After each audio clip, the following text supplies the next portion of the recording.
사도 바울이 빌립보서 2장을 통해서 빌립보 교회 성도들에게 그리스도를 본받아서 자신을 낮추고 순종함으로 구원을 이루는 삶을 살아가라, 이렇게 이제 권면을 했습니다. 그러면서 두 사람을 소개를 하죠.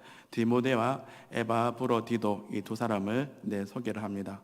그러면서 이제 모델을 제시하고 이어지는 말씀이 오늘 우리가 읽을 말씀입니다. 이 말씀을 통해서 하나님께서 우리에게 하시는 음성 듣고 또 이 말씀 붙들고 기도하며 또 이 말씀대로 살아가는 저와 여러분이 되시기를 주님의 이름으로 축복합니다. 오늘 우리가 읽은 1절에 보면 사도 바울이 이렇게 지금 이야기를 합니다. 우리 같이 한번 읽어보겠습니다. 시작. 끝으로 나의 형제들아, 주 안에서 기뻐하라. 너에게 같은 말을 쓰는 것이 내게는 수고로움이 없고 너희에게는 안전하니라. 아멘. 지금 사도 바울이 끝으로 나의 형제들아, 지금 이렇게 이야기합니다. 여기서 끝으로라는 것은 이제 내가 이 편지를 마무리할 거야, 그런 의미가 아니고요. 더 아주 진짜 중요한 이야기를 하겠다는 겁니다. 사실 빌립보서를 쭉 보면 끝으로 형제들아 3장 1절에서 이야기했지만 4장 들어가고 또 4장 후반 또 끝으로 이렇게 나와요. 그러니까 여기서 말하는 끝으로라는 것은 편지를 마무리하겠다라는 의미보다는 내가 진짜 너에게 중요한 거 이제 이야기할 거다, 그런 의미가 더 강하다고 우리가 이해할 수 있습니다. 그러면 사도 바울이 진짜 이제 빌립보 교회 성도들에게 권면하고 이야기할 것은 뭡니까? 지금 끝으로 형제들아 하고 그 다음에 뭐라고 이야기합니까? 주 안에서 기뻐하라라고 지금 이야기합니다. 그러니까 사도 바울이 이야기하고 싶은 겁니다. 진짜 내가 이제 진짜 중요한 것 이야기할 건데 잘 들어봐. 그러면서 주 안에서 기뻐해라, 지금 그 이야기합니다. 여기서 주 안에서 기뻐하다라는 것은 주님과의 어떤 관계 속에서 누리는 기쁨입니다. 그러니까 세상에서 말하는, 세상에서 주는 어떤 기쁨, 어떤 사람과의 관계에서 오는 기쁨, 세상에서 좀 문화나 어떤 것들을 통해서 얻는 기쁨이 아니라 예수 그리스도 안에서 주는 어떤 영적인 기쁨을 이제 누려라라는 겁니다. 자, 그러면 사도 바울이 이렇게 주 안에서 기뻐하라라고 이야기를 하는 이유가 뭘까요? 그 다음에 뭐라고 이야기합니까? 이렇게 이야기하죠. 너희에게 같은 말을 쓰는 것이 내게는 수고로움이 없고 너희에게는 안전하니라. 그러니까 빌립보 교회 성도들이 주님 안에서 기뻐하는 것들을 누리는 것이 이것이 안전하기 때문이다라고 이야기합니다. 누가 안전하다는 거예요? 빌립보 교회 성도들이 안전하다라는 겁니다. 그리고 이 이야기를 반복해서 지금 이야기하는 사도 바울에게는 수고로움이 덜하다는 겁니다. 그러니까 계속 이야기하고 싶은 겁니다. 내가 말하는데 주 안에서 기뻐해야 돼. 주님께서 주시는 그 기쁨으로 세상 사람을 살아가야 돼. 그것이 너에게 안전한 거야. 그렇게 이야기를 하고 있는 겁니다.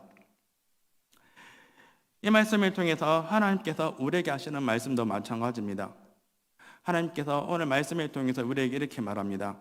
주 안에서 기뻐하라. 그러면 우리가 주 안에서 기뻐하는 것은 어떤 기쁨을 이야기합니까? 세상에서 누릴 수 있는 기쁨, 우리가 돈을 열심히 많이 벌어서 통장 잔고가 조금씩 쌓이고 그리고 갑자기 주식이 대박이 터져서 100% 이렇게 올라갔을 때 느끼는 그런 기쁨을 이야기하는 겁니까? 아니죠. 주님 안에서 그랬으면 좋겠습니다. 갑자기 주식이 팍 터지고, 그런 기쁨보다는 주님 안에서 느끼는 그런 영적인 기쁨, 그런 영적인 기쁨을 오늘 말씀을 통해서 저와 여러분에게 누리라고 말합니다. 바라기는 우리 드림교회 모든 성도님들도 예수 그리스도 안에서 하나님이 주시는 놀라운 그 영적인 기쁨이 충만한 은혜가 있기를 주님의 이름으로 축복합니다. 자, 그러면 여기서 우리가 한번 생각해 볼 것은 지금 사도 바울이 주 안에서 기뻐하는 것이 빌립보 교회 성도들이 안전하다라고 이야기합니다. 그러면 반대로 이야기하면 어떤 지금 빌립보 교회 성도들이 위협하는 것들이 있다라는 거죠. 있기 때문에 이것들을 이야기하면서 그런 위험들이 막 득실거리는 그런 상황에서 주님 안에서 기뻐하는 걸 통해서 너희는 안전을 얻을 수 있을 거야 라고 이야기하는 겁니다. 그러면 여기서 말하는 빌립보 교회 성도들을 위협하는 그런 위험거리는 뭘까요? 그리고 그것들을 반드시 지금 빌립보 교회 성도들이 경계해야 될 것은 뭘까요? 2절에 보면 이렇게 이야기합니다. 우리 2절도 같이 한번 읽어보도록 하겠습니다. 읽겠습니다. 시작. 개들의 삼가고 행악하는 자들의 삼가고 몸을 상해하는 일에 삼가라. 아멘. 자, 이것은 원어 그대로 직역을 하면 이렇습니다. 그것도 한번 다 같이 한번 읽어보겠습니다. 시작. 개들의 경계하라. 악한 일꾼들의 경계하라. 몸을 잘라내는 자들의 경계하라. 아멘. 자, 여기서 개들 그리고 악한 일꾼들, 몸을 잘라내는 자들, 같은 사람들을 지금 이야기합니다. 누구를 이야기하는 걸까요? 율법주의자들을 이야기합니다. 그러니까 사도 바울은 지금 빌립보 교회 성도들에게 이 율법주의자들이 경계해야 된다고 이야기합니다. 이 율법주의자들이 지금 빌립보 교회 성도들에게 무엇이 되는 거예요? 위협이 되는 겁니다. 자, 그러면 여기서 말하는 율법주의자들은 어떤 사람들을 이야기합니까? 예수 그리스도를 믿어야지만 되지만 동시에 율법을 지켜야지 구원을 받을 수 있다라고 주장하고 가르치는 사람들을 이야기합니다. 그러니까 이 율법주의자들이 예수님을 부정하는 게 아니에요. 예수님을 인정합니다. 인정하지만 동시에 율법도 지켜야 한다라는 것들을 가르치는 거예요. 그런데 사도 바울이 빌립보 교회 성도들에게 주장하고 가르친 내용이 뭡니까? 예수 그리스도만 믿으면 구원을 받을 수 있다라는 것들을 가르쳤습니다. 그리고 빌립보 교회 성도들은 초반에는 이 사도 바울의 가르침을 잘 따라서 이 믿음을 붙들고 살아왔습니다. 그런데 어느 순간부터 빌립보 교회 성도들의 안에는 점점 이상한 분위기가 형성이 되는 거죠. 율법주의자들이 빌립보 교회에 들어온 겁니다.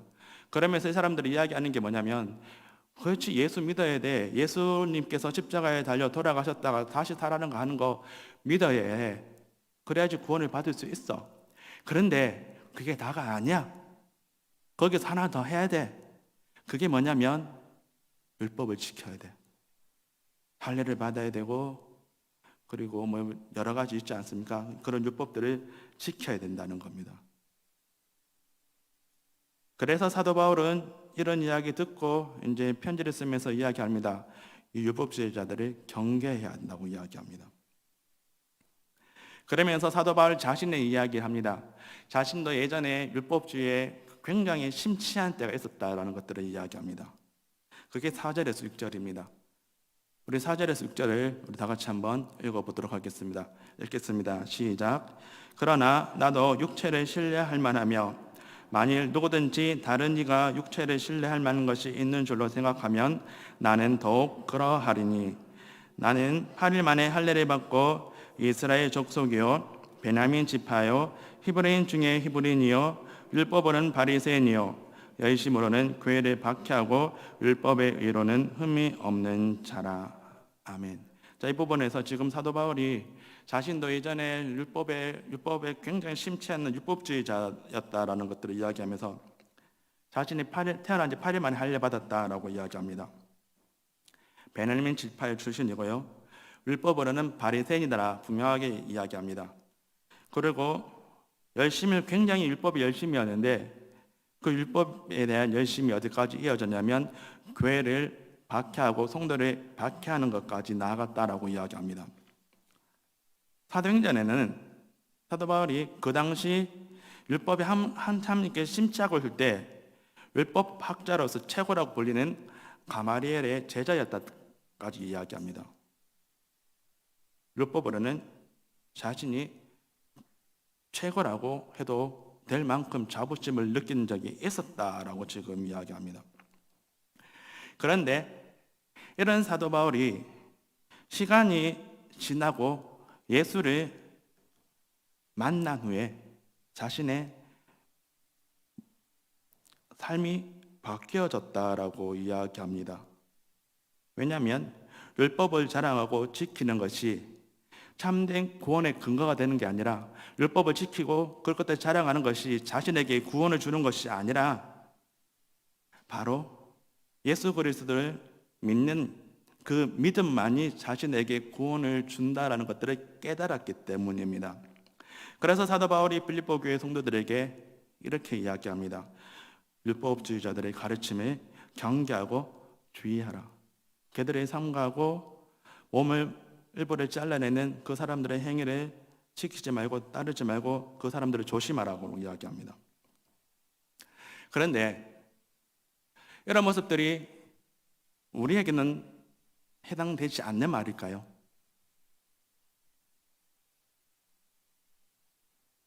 사실 우리는 어떻습니까? 우리는 지금 이론적으로는 예수 그리스도를 믿어야지 구원을 받을 수 있다라는 것들을 믿는 사람들입니다. 그래서 할례를 안 받아도 구원을 받을 수 있다. 율법을 굳이 심차게 지키지 않아도 구원을 받을 수 있다. 그러니까 율법이 구원의 조건이 아니다라는 것들을 알고 있는 사람들이고 그 사실을 믿고 있는 사람들입니다. 그럼에도 불구하고 우리 안에는 지금 사도 바울이 율법주의자들을 조심하라고 이야기하고 그 가르침을 주의하라고 이야기하는 그 율법주의자들이 갖고 있는 그런 모습들이 우리 속에도 종종 발견될 때가 있습니다. 예를 들면 이런 겁니다. 나는 지금 교회 다닌 지 30년째다. 30년째. 내가 지금 드림교회 식당방만 해도 지금 먹은 지가 지금 10,000그릇이 넘는다. 그러니까 괜찮다는 겁니다. 또는 어떤 분은 내가 지금 직분이 뭔데 목사고 장로고 권사고 이 정도 직분을 가졌는데 나 정도면 괜찮다라고 생각하는 분이 있습니다. 물론 그렇게 말은 안 해요. 말은 안 하지만 스스로 그렇게 생각하는 분이 굉장히 많으세요. 그러면서 나는 다른 사람들보다 신앙생활 잘하고 있다라는 겁니다. 예배도 빠지지 않고 기도도 열심히 하고 교회에서 내라고 하는 헌금은 꼬박꼬박 잘 내고 있고 기도도 너무 진짜 열심히 하고 있다는 겁니다. 그렇기 때문에 뭐라고요? 나는 괜찮다라고 이야기합니다. 물론 예수 그리스도를 믿는 믿음 때문에 그 감격으로 예배를 드리고 감격으로 헌금을 하고 섬기고 그러면서 자연스럽게 직분을 맡은 그런 형태가 아니라요, 오히려 반대의 일이 나타난 거죠. 그러면서 자신은 괜찮다라는 겁니다. 이런 모습이 지금 사도 바울이 빌립보 교회 성도들에게 조심하라고 하는 율법주의자들의 그런 모습들과 다를 게 있을까요?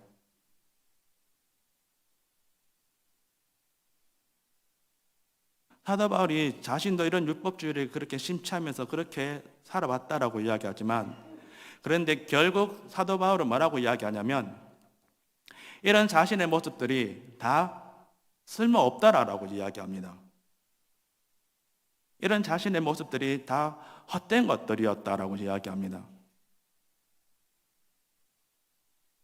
만약에 우리 속에도 지금 이런 율법주의적인 어떤 모습이 있다면 다시 한번 생각해 보셔야 됩니다. 내가 지금 열심히 해왔던 어떤 종교적인 어떤 행동 때문에 다른 사람과 비교하면서 나는 그래도 저 사람보다 낫다고 생각하고, 그러면서 나는 지금 이미 구원받은 사람으로서 살아가고 있다고 그렇게 지금 생각하고 있다면 다시 한번 생각해 보셔야 됩니다. 그런 분은 이미 지금 그 안에는 뭐가 없을까요? 예수 십자가가 없는 겁니다.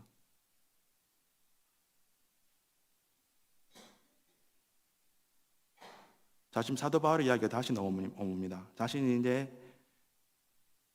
예전에 율법주의를 이렇게 심취했던 그 이야기하면서 그것들을 버렸다라고 이야기하면서요. 그러면서 7절에서 9절에 이런 이야기합니다. 우리 7절에서 9절 우리 다 같이 한번 읽어보겠습니다. 시작. 그러나 무엇이든지 내게 유익하던 것을 내가 그리스도를 위하여 다 해로 여길 뿐더러 또한 모든 것을 해로 여김은 내 주 그리스도 예수를 아는 지식이 가장 고상하기 때문이라. 내가 그를 위하여 모든 것을 잃어버리고 배설물로 여김은 그리스도를 얻고 그 안에서 발견되려 함이니 내가 가진 의인은 율법에서 난 것이 아니요 오직 그리스도를 믿는 믿음으로 말미암는 것이니 곧 믿음으로 하나님께로 나으리라.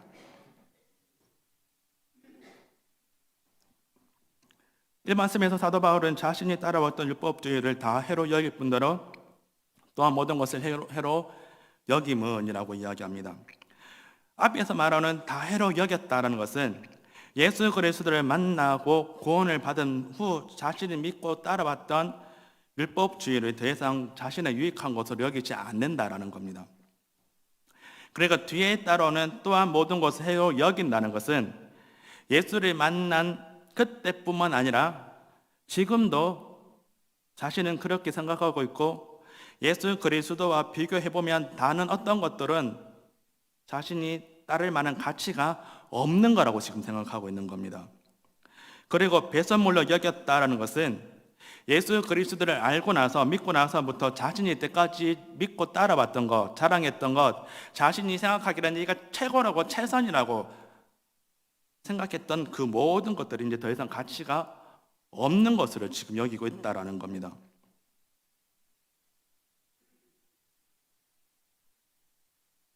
그러면서 지금 이렇게 이야기합니다. 내가 그를 위하여 모든 것을 잃어버리고, 우리가 보통 잃어버렸다라는 것은 자해입니까? 타입니까? 일단 자해는 아니에요. 내가 스스로 버린 건 아니에요. 그런데 지금 사도 바울은 여기서 모든 것을 잃어버렸다라고 지금 이야기해요. 근데 사실 잃어버렸다라는 표현보다 버렸다라는 표현이 더 정확합니다. 자신이 앞에서 이야기했죠. 자신이 침체했던 그 율법주의의 여러 것들, 자신이 생각했던 지내왔던 어떤 사상들이나 출신들, 이런 것들을 다 버렸다라는 겁니다. 누구 때문에? 네, 예수 그리스도를 발견하고. 특별히 사도 바울은 뭐라고 이야기하냐면 무엇이든지 내게 유익한 것을 내가 버렸다라고 이야기합니다. 그러니까 사실 사도 바울이 버렸던 이 모든 것들은 사도 바울에게 있어서 굉장히 유익한 것들입니다. 태어난 지 8일 만에 할례 받았다는 것, 베냐민 지파로 태어났다는 것, 바리새인 중에 바리새인이었고, 그리고 가말리엘의 제자였다는 것, 더 여기서 더 들어가면 자신의 로마 시민권을 갖고 있다는 이 모든 것들이 사실 사도 바울에게 있어서는 굉장히 유익한 것들입니다. 지금으로 말하면 나는 역사 대대로 명문가 출신 집안이다라는 겁니다. 우리나라에서 최고로 치는 스카이 중에도 S대학을 나왔다는 겁니다. 사실 그 대학 문턱도 제가 밟지를 못해봤는데요. 거기 나왔다는 겁니다. 그리고 검사, 의사, 교수 같은 전문직을 갖고 있고, 그리고 사회에서는 사람들에게 존경받는 그런 사람들이랍니다. 이런 것들이 사실 우리가 대한민국에서 살아가면서 굉장히 유익한 것들입니다.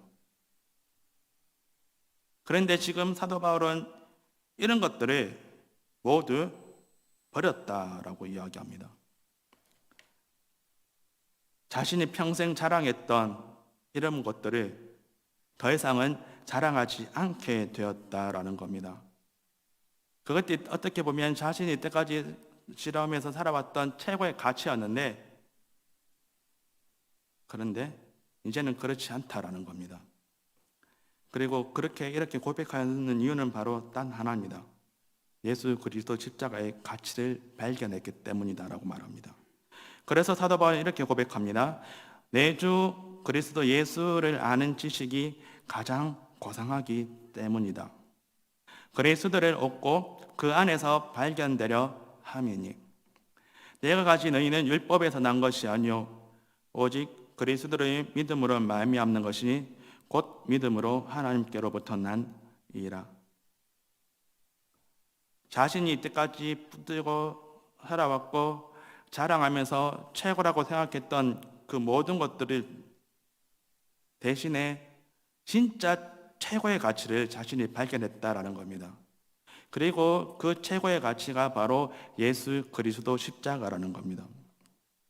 이것들을 깨닫고 나니까 이때까지 자신이 자랑했던 그 모든 것들은 별거 아니었다라는 겁니다. 그래서 자신은 이제 이것들을 버릴 수 있게 되었다라는 겁니다. 그러면서 자신이 추구하는 것을 예수 그리스도 십자가라는 겁니다.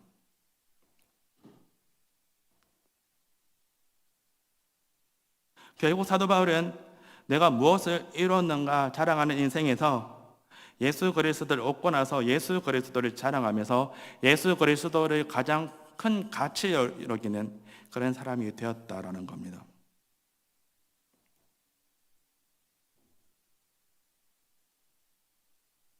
이 말씀을 통해서 다시 한번 우리가 고민할 것은 지금 나의 최고의 가치는 뭐냐라는 겁니다.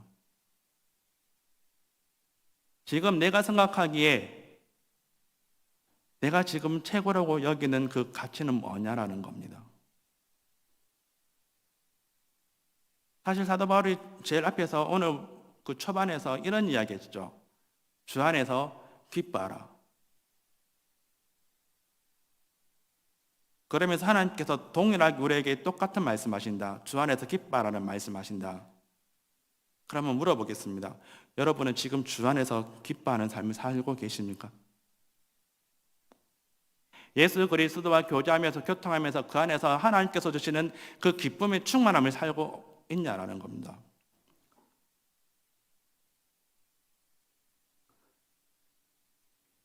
잘 안 될 때가 많죠. 왜 그럴까요? 예수 그리스도 십자가가 우리에게 최고의 가치가 아니기 때문입니다. 예수 그리스도 십자가 말고 다른 가치를 우리는 더 소중하게 여기고 있기 때문입니다. 그렇기 때문에 우리가 생각하는 최고의 가치로 생각하는 거기에 가치를 두고 그게 잘 되면 거기 내게 기쁨을 주니까, 그러니까 예수 그리스도 통해서 주시는 그 기쁨을 얻지는 못하는 겁니다. 그런데 세상에서 이야기하는 우리가 추구하는 그런 가치들은 사실 늘 있는 겁니까? 있었다가 없어지는 거예요. 우리 통장에 물질이 계속 쌓이던가요? 쌓이다가 한순간에 없어질 수 있는 겁니다. 건강, 나이가 들면 들수록 건강은 사라집니다. 그뿐만 아니죠. 세상에서 우리가 추구할 수 있는 세상 사람들이 최고라고 여기는 그 가치는요, 하루하루 지나면 없어집니다. 그러니까 우리가 그것들의 가치, 최고의 가치로 여긴다면 처음에는 좋겠죠. 그러나 날이 나면 갈수록 그 기쁨은 사라지게 될 겁니다. 그래서 우리는 날마다 사는 게 재미가 없는 겁니다. 반면에 정말 예수 그리스도를 나의 최고로 여기는 가치로 여기는 그런 사람은 어떻게 살아갈까요? 통장이 잔액이 없어져도 건강은 좀 잃어도 그래도 기쁨을 누릴 수 있습니다. 왜요? 예수 그리스도 안에서 하나님께서 주시는 놀라운 기쁨을 누리기 때문에. 이런 의미에서 지금 우리는 어떻게 살고 있냐라는 겁니다. 지금 나의 최고의 가치가 예수 그리스도입니까? 아니면 세상의 사람들이 이야기하는 그런 것들입니까? 바라기는요, 물론 세상에서 이야기하는 것들이 소중하고 중요한 것들입니다만은 우리가 진짜 중요하게 여기고 진짜 최고의 가치로 여기게 되는 것은 예수 그리스도 십자가입니다. 그리고 이 예수 그리스도 십자가의 우리의 최고의 가치로 여겨질 때 그때 비로소 우리는 무엇을 누릴 수 있냐면 세상에서 줄 수 없는 하나님만이 줄 수 있는 기쁨이 우리 안에 충만하게 될 겁니다. 그리고 그 기쁨이 우리로 하여금 무엇을 할까요? 안전하게 만들 겁니다. 우리의 신앙을 더 견고하게 세울 겁니다. 말씀을 정리하도록 하겠습니다. 사도 바울은 주 안에서 기뻐하라는 이야기를 하면서 이 기쁨이 빌립보 교회 성도들을 안전하게 한다라고 이야기합니다. 그러면서 무엇을 이야기하냐면 율법주의를 조심하고 예수 그리스도를 최고의 가치로 여기라고 말합니다. 예수 그리스도를 최고의 가치로 여길 때 우리 빌립보 교회 성도들에게는 기쁨이 충만하게 되고요. 그 기쁨이 지금 여러 가지 어렵고 힘든 그런 상황에서도 빌립보 교회 성도들을 안전하게 하고 주님 오실 그날까지 견고한 믿음을 세우는 그런 일을 하게 하기 때문에 그 이야기합니다. 우리도 마찬가지입니다. 하나님께서 우리에게 이렇게 계속 말씀하세요. 주 안에서 기뻐하라. 근데 이 기쁨을 위해서는 우리는 예수 그리스도 십자가를 최고의 가치로 여겨야 됩니다. 그리고 다른 것들은 좀 포기할 줄도 알고 좀 버릴 줄도 알고 그렇게 해야 된다고 이야기합니다. 그리고 그 기쁨만이 우리의 신앙을, 믿음을 견고하게 세운다라고 말합니다. 바라기는요, 이 기쁨이 우리 안에 충만하게 있기를 바랍니다. 예수 그리스도를 최고로 가치로 여기는 것들을 통해서 예수 그리스도와 온전한 관계를 누리고 이 관계 속에서 주어지는 세상이 알지 못하는 놀라운 기쁨이 우리 안에 충만하게 있기를 바랍니다. 그래서 주님 오실 그날까지 우리의 믿음을 견고하게 세워나가고 견고하게 세워지는 이 믿음을 통해서 주님 앞에 서실 때 잘했다 칭찬받는 저와 여러분이 되시기를 주님의 이름으로 축복합니다.